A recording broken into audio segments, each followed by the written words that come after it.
Shauri la kesi hiyo linasikilizwa na jopo la majaji watatu akiwemo Jaji Amir Mruma, Jaji Dr. Angelo Rumisha na Jaji Dr. Evaristo Longopa, ambao wameketi katika Mahakama Kuu Masjala ndogo Dar es Salaam wakati shauri hilo lilipoitwa kwa ajili ya Lissu kuendelea kuuliza maswali juu ya kesi hiyo. Wakili Maduhu na wakili wengine Nashon Kungu na Paul Kisabo wamefungua shauri hilo namba 7300 la mwaka 2026 katika Mahakama Kuu ya Tanzania. Katika Mahakama Kuu ya Tanzania Masjala ndogo Dodoma, wakiomba kuamua masuala mbalimbali ya kikatiba yanayohusu jeshi la magereza dhidi ya Lissu, mawakili wake, ndugu, viongozi na wanachama wanaomtembelea gerezani.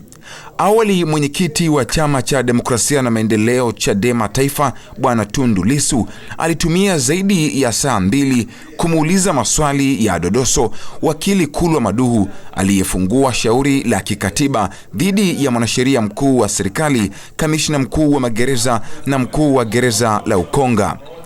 Katika shauri hilo, wakili Maduhu ameiambia mahakama kuwa kumekuwa na vitendo visivyokubalika, ikiwemo kukatazwa kuonana na mteja wake Bwana Lissu, na siku aliporuhusiwa kuongea naye alitumia mawasiliano ya simu ambayo yamedhibitiwa na kioo, huku askari magereza wakimsimamia yeye na Bwana Lissu wakati wakifanya mazungumzo, jambo ambalo linaondoa haki ya faragha kwa mteja wake akiwa katika gereza la Ukonga.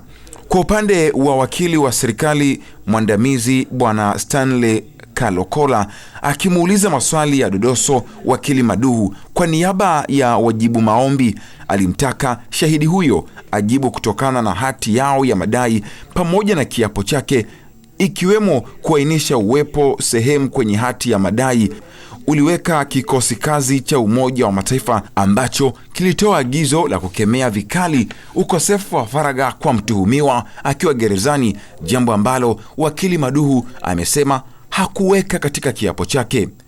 Baada ya majaji kusikiliza pande zote mbili, kesi hiyo imeahirishwa hadi kesho Julai 21 saa 3:30 asubuhi kwa ajili ya kuendelea kusikilizwa.